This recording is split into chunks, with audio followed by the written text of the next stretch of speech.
about children. There are three types of children: summer children, rainy children, and winter children. My favorite children is rainy children. Rainy children also called monsoon. Rainy children comes after summer children. In rainy children, we can see hunting cows. In rainy season, we can see beautiful rainbow. Then give us water. Then theatres like forts, dome and train. In rainy season, we play with paper boats.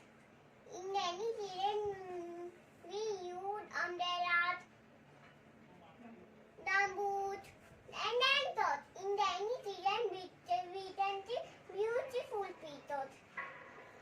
In rainy season, we can eat stones, soup, and pakoras. I love rainy season. Thank you.